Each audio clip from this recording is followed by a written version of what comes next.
I'm not sure. I haven't really been impressed by Rezo's mag, to be honest, but we'll see how it plays out here. He's been, you can see in the interview a little bit, you know, somewhat sheepish. I don't think VP really know their identity yet. They haven't had enough time. What was the resolution? It's like, I'm just here to have fun. Like, we just want to play and have fun. And it's like, well, that's the old Virtus.pro motto. It's like, hey, we're going to go, we're going to play every single hero.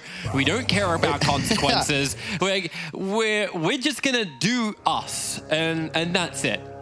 Yeah, it's funny. When I was actually doing the qualifiers for this event, as you check out the odds, big favorites are the Alliance squad, which, you know, you think back historically, this is probably the first time we'd see something like that since, what, like TI3? Like, Alliance and VP, like the brands going against each other to have that kind of, like, swing. I most definitely agree. This is a new Alliance. This is a new day.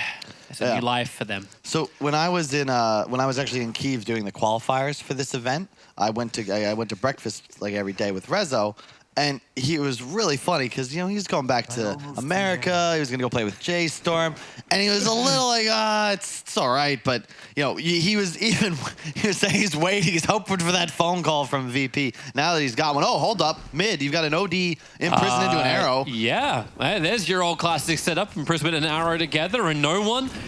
He's always got to try and keep that distance as a sniper, but it won't happen this time around. Huntskin and Limp combo together to get a very simple pickup on a sniper, and that's first blood. We haven't seen one of those in a while. I actually forgot how good that was. I mean, it's OD Mirana, right? But just another example of how this meta kind of reuses old ideas in new ways, and you sometimes forget no one caught sleeping there. Oh, 33. Duke's long enough, he gets a little bit more duration out of that salve, and the quill spray stacks, it's pretty high, and he's actually going to kill off Solo. Save died as well down the bottom lane, so a little bit of an extra rotation. Mirana involved once more. And 33 will die to the creep wave before he's able to finish it off. But look top. Look at that creep wave, Deny it. Deny it. Oh, God. One. No, just one. And just okay. Okay, he needs to hit harder. So he needs more than 63 damage. Oh, it's so many. It's actually not worth the kill because of these denies. Oh, my God, that hurts. Oh, he got there for some of the experience at the end, but yeah, that was not the dream for him. But hey, a kill still.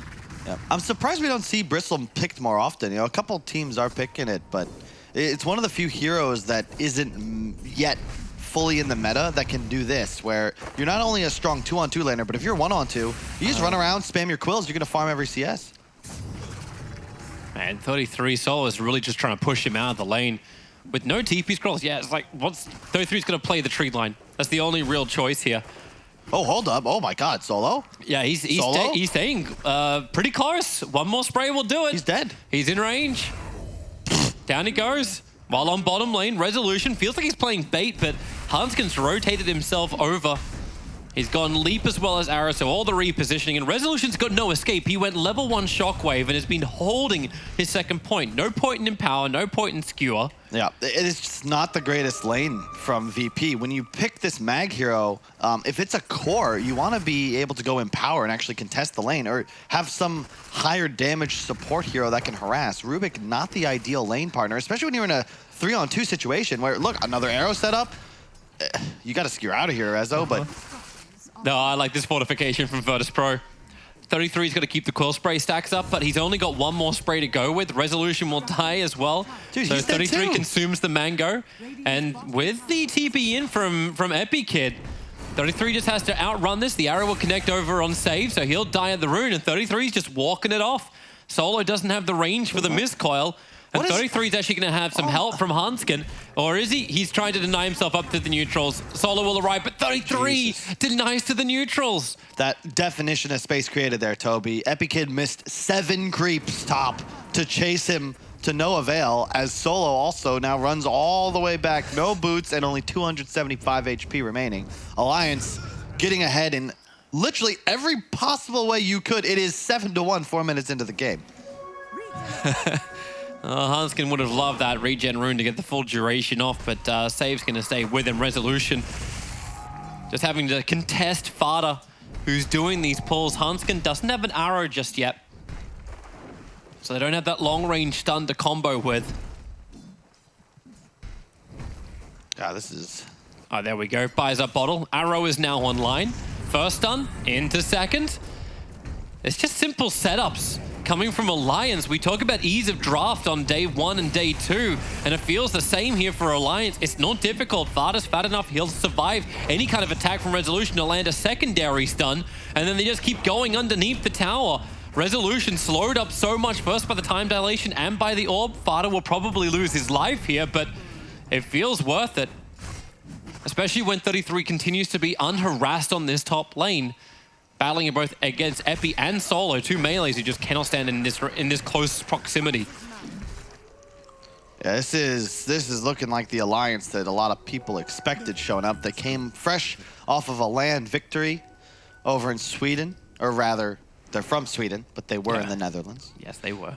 And now they're here in Germany looking to repeat. And I gotta say, from draft to play, like, I don't know what VP really looked to do to They're gonna lose no one. Here.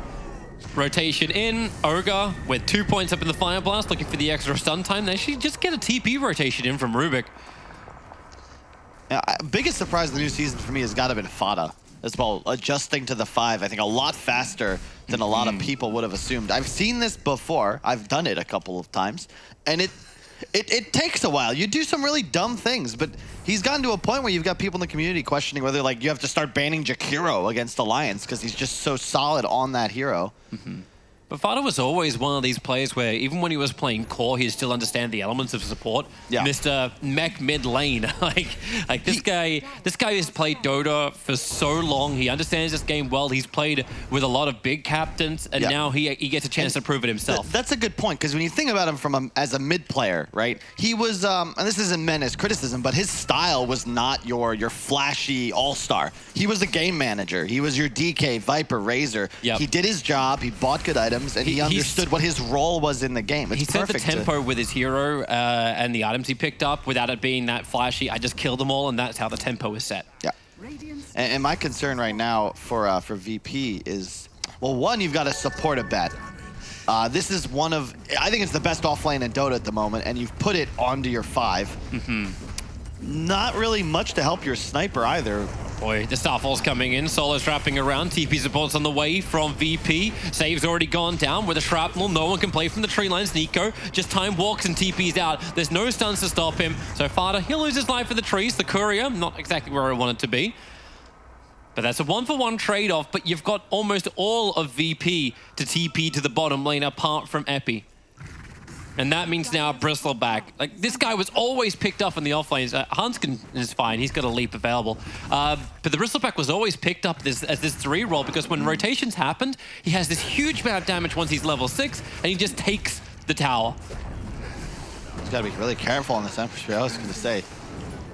Doesn't get the tower top, but the fact that 3-3 in a 1-on-2 scenario has taken a top tower. Rather impressive. What are you doing here, Hanskin? He's got the lead. Yeah, he does. No one's there waiting for him, however, and the attack from no one will finish the job. Get peeped. They have a very defensive observer ward that they've planted inside their own jungle to watch this kind of movement, especially now the tier 1 tower goes down. It's going to be a lot more useful if Alliance remain aggressive. And I think they're going to look to do so. Big thing, I understand the sniper, you know, as Alan was saying, sniper's one of those heroes that you just pick against OD. It is a counter. But if the OD stays even or even gets ahead, at a point you're going to get that Blink Dagger, you're going to have a BKB, and you just get on top of the sniper. It's going to be very important that no one has ideal positioning as this game continues. Yeah. And he is a very talented sniper player. He's got the CS to go with it. So this is a good farmed up CS. So as you said, like, if he's behind, then we'll have problems. But for now, Virtus.pro, they still have opportunities to play with.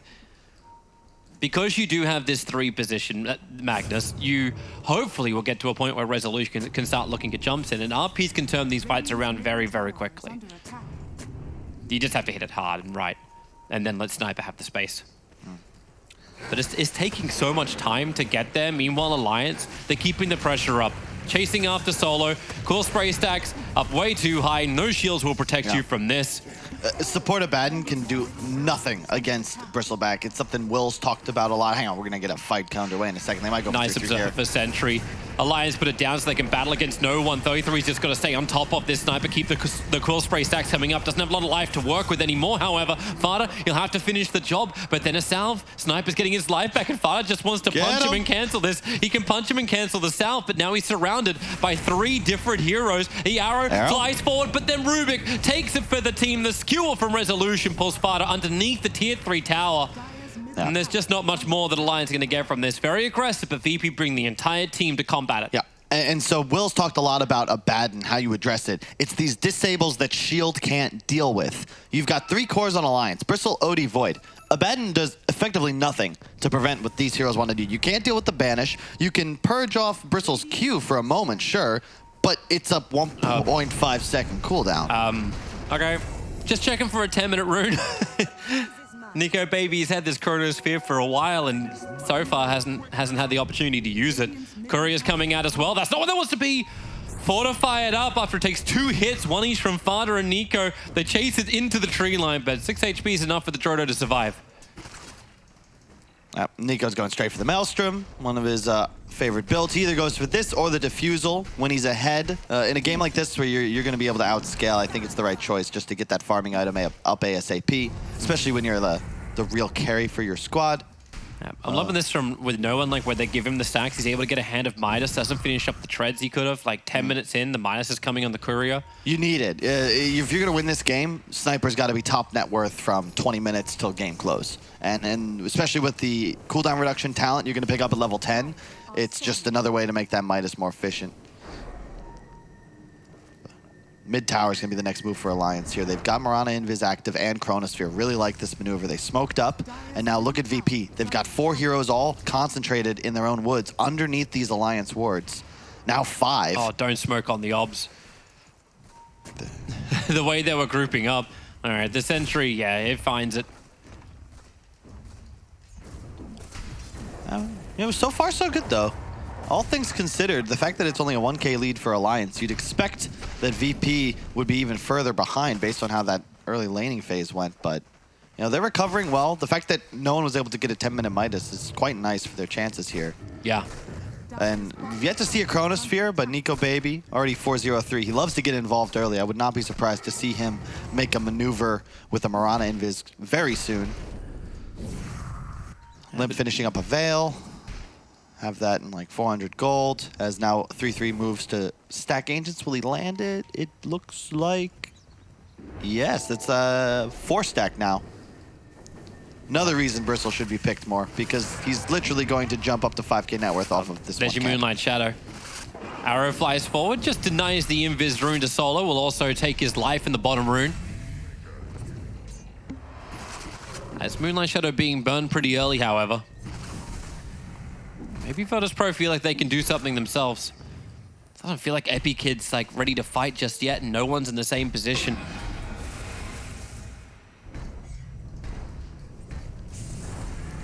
It's just so hard for VP to make a move. It's the big issue with the lineup at the moment. You want Ember Spirit to be that guy making movement, but he lost his tower so early. You don't have that ability to push the lane and then cut towards mid, especially when there's a Bristleback who's just nigh indestructible already with 1500 HP and a hood and root. It's just tough, and you're left to having all 3 of your cores farming. And look at the supports of VP as well. It's just a Rubik, really, who could look to make something happen. Did steal Bloodlust, though, quite nice, especially when you consider he can just follow no one around. And sure, he's got that extra farming speed. Solo got caught, got ult procced, but Hanskin's going to retreat. Yeah, they just keep chipping away at Solo, but Solo is the only one from Virtus.pro who's really putting himself in a position where Alliance can gank him. Unless they want to get aggressive and move into the VP jungle, into the farming area of no one. There's an observer ward to give a little bit of information for what they want to do, but even attacking the tier 1 tower, the wave clear from Virtus.pro is quite effective. It's only a level 2 shockwave, but they're able to always drag the creep wave away from the tower. Sniper can come in if need be. And if Alliance do want to fight underneath the tower, it's just shrapnel. It's a lot of range, and they don't have any information behind the lines, and they don't have any easy way to jump unless Hanskin finds his target, and now no one. Oh, there's the one leap that doesn't perfectly work. In fact, even gets stolen by the Rubik. He was hoping for the arrow, just a little late on the steal. Pipe, oh my god, there's a pipe on the Bristleback, man. That removes Shrapnel and Ember Spirit's Flame Guard pretty much from the game. And it's 14 minutes in. 3K lead for Alliance. You can see, because they have the ability to farm agents and VP does not, that's a big part of where this gold disparity comes from. Because Bristol's able to play the triple camp, no one on VP can do the same at their respective shrine because they simply can't clear agents just yet. Yeah. And he's taken 6 camps of them already. It'll get easier once, well, you've got the empowered Ember Spirit, so that's one way you can get through it. But he needs to tank harder. VP might look to make a move. Haven't seen an RP yet. Perhaps that'll be coming up soon. But Rezo is going for that tank build. Mech, his purchase, not a Blink Dagger. 50-minute rune about to spawn. I love watching Rubik with the way his cape jumps around when he goes for the leap. Trouble for Ogre, getting Searing chained up. Arrow will fly forward from Hanskin. Threads the needle between the two players of Virtus.pro as they wait for the 15-minute bounty runes. Bristol will take both off the top. And in fact, Ember spirits himself back over to 33 while the jump comes forward, looking for the Chronosphere with the hammer. Oh, no one in Resolution thought they were still going to be safe there. They thought wrong. Arrow flies in, that'll hit the stun over on Solo. Borrow time will break him free as Nico gets in front with a time walk. Body blocking up Solo. He's trying to reach the tier 3 tower. The banishment's there from Limp. You may need one more hit to finish this job. Okay, they need a couple more with the 1 charges. But it's still done from Alliance, and a perfect chrono and the 2 perfect targets. Yeah, VP just caught napping there, man. You know Alliance is in the area. You saw multiple heroes. There's a Murata on the enemy team. You've got to respect the invis. You don't have a sentry down. And Alliance even had high ground vision. That was the easiest setup for 3 kills I've ever seen. And they also collected both bounty runes top for free. You really can't ask for more. Love the build from Limp too, just getting the early Veil, Treads, triple null. Very slot efficient, effectively maxed out. His next item, Blink, means he'll be 6 slotted in theory. You know, very efficient. Null Talismans, Wraithbands, Bracers, these are the most cost efficient items in the game right now. And it ensures that once he has the Blink, he'll just jump right on top of no one. What's he supposed to do? He's got a Midas, he's going Maelstrom next, but until he has a BKB, this hero's squishier than his 5 position. Yep, which means the rest of Virtus.pro now have to start stepping up. Epi Kid needs to be the man on the front lines, working with the Resolution. And they have to fight while Chrono and Hammer is down. Like that's going to be the only options for them. And they're coming in. RP is available. There's the first Searing Chains over on the Bristleback. I know things are not working out well for her, but it feels like there's no other choice for Virtus.pro. If they don't get control of this game right now through a couple of kills, get some momentum on their heroes, and doing it in the next 30 seconds while Chronosphere isn't available, they're just backing up. They saw no one arrive. A deep observer and sentry planted down by Alliance. They've got all the information. This is a no-go zone. I mean, you have a Mjolnir finished on Nico. He's just farming top side safely. He'll have Chrono up in 10 seconds. So Alliance, no, look, we'll just plant ourselves behind this Bristle. How does VP kill Bristleback? He has 2,000 HP and a pipe. Soon to have a Vanguard on top. Like, this is the strength of this hero. It's your big watermelon that you just plant on your objective. VP, you can bring 5 heroes. You cannot initiate on this target. You would lose that fight. This is nice. Observer and Sentry down for Virtus.pro. They understand the Moonlight Shadow Alliance are moving up. Resolution, he's standing on top of the Sentry Ward. Almost feels like Bates. Get the double RP off, allowing no one the time to attack him, but that defensive imprisonment, it's saving the Faceless Void, and Resolution's kind of trapped here. Abaddon staying in the middle of the fight too. Here comes Epi Kid. It's a 1-for-1 trade-off. The 2 big AoE controllers are down. Limp is on the run, stuns onto Solo. Limp still built up a hell of a lot of int, but he doesn't have enough life to fight with, and that's why the Spirit jump forward, defensive imprisonment. Epi Kid still waiting for the fight. Solo's going to be there with him to bring down the OD, and now they can move to the Bristleback, and we test your theory, Kyle. Can they actually kill him off? If no one can keep the range, if no one cannot catch that arrow, they can just walk away from everything. There's no engagement to happen after this by the looks of it. That was huge from VP. Nico Baby, a little over-eager there. You cannot allow yourself to be initiated on. A big reason for that was they were baiting Bristle. They were giving away information to VP. He's showing bottom. We're going to make this cool move as 4. And that works if Virtus.pro is caught napping. They were not. They were prepared. They got that initiation on Nico. If he drops a chrono on 2, both heroes are just immediately dead, as we saw earlier on that bottom shrine. But really nice job by VP. Read the movement. They know that this is a play Alliance is going to make, and you've either got to allow somebody to just die split or pray that you bait a better engagement.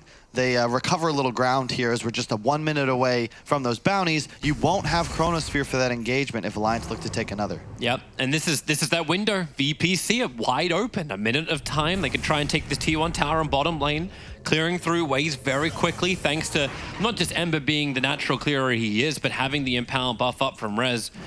And no one's positioning in the last fight felt really, really good. I even like the fact that Resolution held his skewer, making sure he it's like you RP2, you feel like you want to skewer 2 heroes back into the tower, but it's going to hurt you so hard in the long run. And this, the short run. You know, this VP lineup, they were behind, but this is a sniper on top of the net worth charts. Your Ember Spirit went for this Drums Maelstrom build. They didn't sacrifice their item progression, even though they were suffering as far as map control goes. So if you're Alliance, you've got to make sure you continue to execute. The onus is on you. They get the Roche kill right away. Really nice. Now they're going to move forwards. Chrono up in 10. They smoke again. They know VP is going to be contained bottom side, and they have this nice ward on the high ground. They see no one. They see Solo. They see Rubik. They're coming right for him. Yeah, all that information is what allowed them to get Roshan in the first place. Solo's putting down his sentry walls just in case anyone's trying any kind of shenanigans. But they really need to get rid of that Obs and sentry. VP have had no idea this is here. It's 1 minute away from a full duration ward. So the Moonlight Shadow stolen by Save. Now Moonlight Shadow going the other way around. What have we got? Time Walk stolen. And everyone's just bailing out. The Ember's adding a lot of pressure to the tier 2 tower on bottom lane. While Sniper's getting to farm up on the top. They know this will turn into a trade-off. Solo, the borrowed time, trying to actually give him that space, or give his team the space, but yeah, he's dead. But what he's really given away is 36 intelligence to Limp. Oh, very true. And the hammer is up. One of the big downsides of the Abaddon. Yeah, sure. Please, by all means, heal. I'll let me keep beating into you. What was it? We talked about during the draft. Yeah, hey, this lineup from VP is really cool, but when you got Bristle and you've got OD, both get stronger as these fights continue on. And what does Void do? He also delays it by putting down the Chronosphere. Like, it's so difficult to escape that prolonged fight. Sniper, he's gonna have, no one's got his BKB in what, 400 gold or so? If he can get that off, even if he were to get chronoed, it's tough for Alliance to actually take him down. Especially when you consider a large part of the Void's damage are those Mjolnir procs. They aren't going to do anything under the cover of a BKB. It also feels hard for Alliance to push high ground. Yeah. It's kind of weird to say that. I think it's going to get a lot harder once Resolution has his Blink Dagger, because then you've got those Blink Skewer opportunities on 33, who's not going to be the fastest hero moving side to side to dodge it. But if you pull him under the tier 4 towers, it's very isolated. Tries problematic. Aegis Immortal's going to break off for the Faceless Void. He's just going to get Meanwhile, 33 running in towards no one, and Faceless Void has Chrono, but he got both! He got both! And OD jumped in as well. Limp got hit. He's dropped the hammer for the pickup. He's still got it available, trying to build up this inch. It's up at 12. Drops it on Epic Kid, but he still ends up dying without finding the kill. Protection was there. The mech charge gave the life back. And now 33 is on the run. Save's got Time Walk off cooldown. Same with the telekinesis in 1 second time, so he can go for the jump and pull him back, but they won't do it. VP are just very happy with what they got. I want to see that again in slow motion.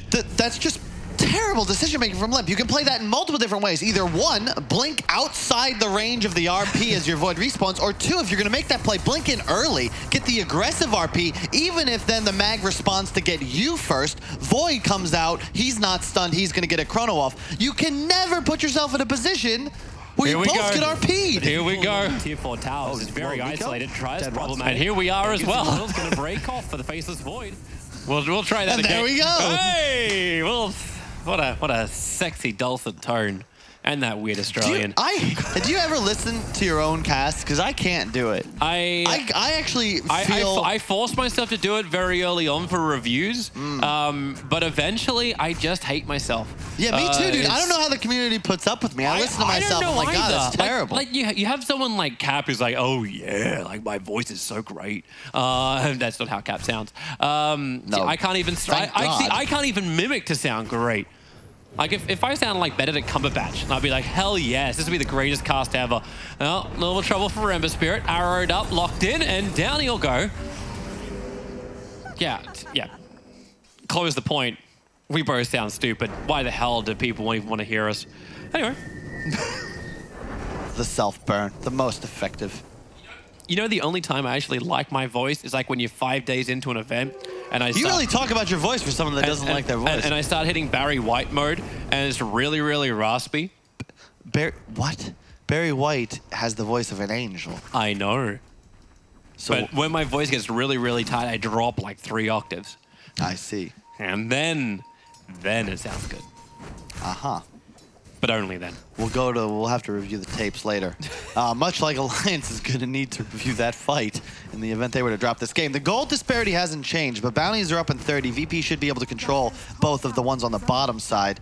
3-3 beating into the top tower, but keep in mind, I love the hero, but he has sacrificed his item progression for his team. He's got the pipe and the crimson. His damage output is not there, nor is he really able to close gap on on no one too effectively any longer. You know what I always want to feel like I want to see on him is like a silver edge on no one. It's like, what have we got that's really going to mess from range? Never refuse gold. Contribute to my house. We got coming down. No, it's just going to be a bracer. Abaddon becoming tankier and tankier as life goes on. You got a BKB coming out on Epic Kid as soon as he finishes this one. Creep, sure, there's one on Void, but... And there's one coming for Limp. This is the anti-OD item, though. If you get your BKB off, it does not matter if you're disabled. Like, the OD, the Mirana, the Ogre, these heroes do nothing any longer. And Bristol's damage output is not what it could be because of this defensive item build that he's chosen to go for. Rezo, not Ramses, is soon going to be finishing off his Blink Dagger. Not bad. In fact, if you look at it is still a huge lead for Alliance. A big part of that is because if you look at the net worth, compare the offlaners. That's a 6K gap. That is 75% of this lead. And while sure, you'd like your mag to have more farm, like what would more items on him actually do? He's mostly here for the Empower, and at some point he's going to land an RP once he picks up Blink, so. And by farming up this top wave right now, he's going to get that Blink Dagger. There it is. So 33 as well as Nico can keep the pressure on the top lane. Oh, okay. Okay. Well, I think no one sold his Maelstrom by accident. We saw it would like come back up on the right side of the screen. So it came back up on the right side of the screen because he sent it back to base on the courier. I don't think so. Look at his net worth. It would have been higher. He was like 1,500 ahead a few moments ago. True, maybe he did. Like, it was definitely on the courier being sent back to base and then coming out. So I don't know if it was the courier moving around. You wouldn't see the notification on the right if he hadn't purchased it. He definitely bought a new Maelstrom, and he only has one. Okay. That is unfortunate. And also, yeah, why is Alliance 9K ahead? It was 5. It was. There's got to be something going here. Yeah, something is suspect. Something is definitely suspect. This is not going to go. And VP, just when they got a foothold back in, it's the mental anguish that a mistake like that makes. That can really affect your chances moving forwards. VP now looking to get a little aggressive, but didn't find an opening. Alliance wisely retreated onto a fortified position near their own high ground. This mid tower has got to die if VP want to establish foothold in the enemy jungle. Right now, they're limited to their side of the river until they can take out that tower. Man, I just wouldn't expect something like that of no one. Why not? Well, one of the best in the world? Well, yeah. I'm sorry, you're saying you can be the best in the world and still make mistakes. That's, exactly, Toby. Yeah. I can feel your point coming from a mile off. This is suddenly got troublesome. It never feels good when the 4 position on the enemy team is a Greaves and your 3 position just has the mech. Invis pops. They're going to look to get aggressive here. Limp might find no one. He's got BKB TP, however, and he's going to use it. Void should not be able to close the gap in time. Limp, man. It's the first game of the day, right? It's just the first game of the day. Yeah. I'm not warmed up. Hey, and I will say, as there are members of the Twitch chat community, I'm sure, reminding me, it's better to sell your item by accident than to misplace it on the ground. It could be worse. Hey, I wasn't going to bring it up, Kyle. JJ. What? He circled your exact spot of the crime. Thanks. Thanks, buddy. That's right. We never forget. Great smoke wraparound coming in from Virtus.pro. They are going to look for their target. The scan comes out from the Dire. They're thinking about if Alliance are near Roshan, which they're not, so Epic Kid will show himself on bottom. You need a fight if you're VP. This whole game is going to come down to initiation. Think it's the RP versus the Chrono, it's the Sniper, and the OD. You want to be able to use this big ability to take out that high damage dealing hero right away. Whatever team is successful most likely wins this next engagement. And they all Alliance had vision, they got the mag. Oh, great arrow. Able to connect. RP. The BKB's playing in the background with the RP coming out and the Chronosphere. Who's going to go down first? North. There's one fast actually survived, but no one. He'll be locked down and controlled by Nico. So they've lost their big parts of the damage, and Ogre is the only sacrifice so far from Alliance. But Limp is building up a lot of int. He has dropped the hammer, but he still hits hard. That's going to be 52 int. Yep. Now on that OD, hoping to catch any more from Virtus.pro. And honestly, I got to give the the mistake made there is on solo once again. The same thing as that earlier fight around 10 minutes, the bottom shrine occurs here. There's no sentry down. Rezo's positioning is where it needs to be, on top of the hill, guarding, trying to find this OD. He would have, but out of the cover of Invis, he just gets astraled because there's a ward on the high ground. You can't allow this to happen. If you want to play in the enemy jungle and take a fight from a high ground, you need sentries, Solo. You cannot come to this fight without one. It went down, but it was too late. That's not acceptable. That spells a lot of problems now for Virtus.pro as their tier 2 tower gonna get beaten down. This is the last remaining outer tower for Virtus.pro. Not able to find the damage, being split in two different parts. The fortification will dissuade Alliance enough that they'll retreat from the tier 2 tower. Remember, they don't have Chronosphere, they don't have Sandy's Eclipse. So while these are not up, they should at least give a little bit more respect to Virtus.pro, but VP don't have their RP for 40 seconds either. Moonlight Shadow movement from Alliance. Yeah, there's a BKB up on Limp as well, so he's a lot more formidable nowadays. If you check out the items, you're having Ags on the Ember Spirit coming up soon. There is a blink on the Rubik now as well. Scotty soon to be complete on no one. Looks like Hanskin's going to go for a Lotus Orb here. And 3-3 going for the AC. Like that item choice a lot. Mid.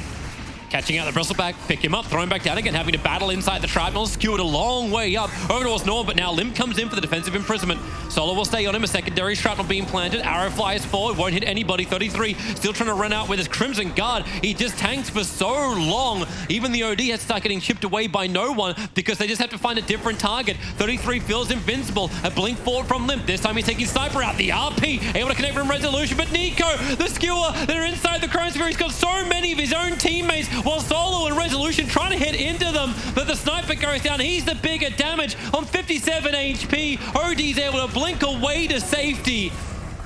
33 gets the double kill, and the Chrono, it felt rough with Alliance being trapped in there, but without the Sniper hitting any damage, it's all Alliance. What? The bristleback, Toby? You know what 3-3's trying to do? Absorb the punishment. It's his entire hero's purpose in this game. He's itemized for it. He's got 23 armor, nearly 3,000 health, 25 health regen on his level 20 talent. You cannot do this if you're Virtus.pro. It is child's play now for the Void to identify, oh look, there's the Sniper. I'm going to chrono him. He is going to die. We have won the fight. We've got Roshan. We've got a 15k gold lead. And at this point, Alliance is rolling. You can't target this Bristol, Toby. You got to ignore him, get the OD, get the Void, the only appropriate targets. And you can even see Nico knows that. Third item, Satanic, the status resist to help deal with the RP, the health regen, the HP pool. He is not an actual target either. What do you do if you're VP? How do you actually win fights any longer? So you need more damage. You almost need like an extra Maelstrom over on a sniper. Blink away from Rubik. He will dodge the gank coming in from Fada, creating a little bit of space for himself and his team. Oh my god, they need that. It's going to come down to high ground now. Epikid could do the split pushing. He's picked up an Aghanim Scepter on the Ember Spirit. As long as he's being empowered up, they can get that little side lane push. But if you look at the towers, they've still got tier 1 towers in mid as well as top. Side lane push or not, Alliance still are not being pressured. That top tower has taken a grand total of 15 damage in this 34-minute game. I fail to see what Epikid's item progression is actually going to do to change the status quo here. He's the top net worth on his team, but how is Ags going to be effective? You know, no one on Alliance is going to put themselves in a position to get jumped on except for this Bristle. And Linken's is your next choice? How is that going to save you from a Chronosphere? You need raw damage output right now. There's an AC on Bristle. You're not going to kill anything at this rate. The pressure is coming now. Tier 2 tower on bottom will finally be removed. And Alliance, Aegis the Immortal on the Faceless Void. He will be one of the first ones up the hill. Sniper is not there ready to defend. In fact, right now Abaddon's the only one that's there. Resolution's beginning his TP in. But it's like they're giving up this tier 3 tower for free. RP is off cooldown. With Sniper arriving, some chip damage into Nico. OD jumps forward, already starts over on Abaddon. They've already triggered the borrowed time on him. Nico, Chronosphere, he caught no one. That's the big target underneath the fountain. It won't even matter. No one goes down. He'll have buyback available, so will the Magnus. And now they have to go ham here, Virtus.pro, to make this worthwhile. But 33, he's the frontline tank. Limp's still ready to go. He's a 24 install and drops the hammer. The BKB is good from no one, but it will be a dieback if you cannot get some extra distance. The Arify spot at 5 seconds over on Magnus. Nico jumps for that one as well. Even the sad trombonist, no one trolling his own teammates. A skewer, pull Nico into the pit. One attack from the fountain will be all they get. And GG is what Alliance will get. Game 1 goes their way. And Virtus.pro, it feels rough. A big issue with this game for VP. Well-crafted lineup from Alliance. They had multiple heroes that could make them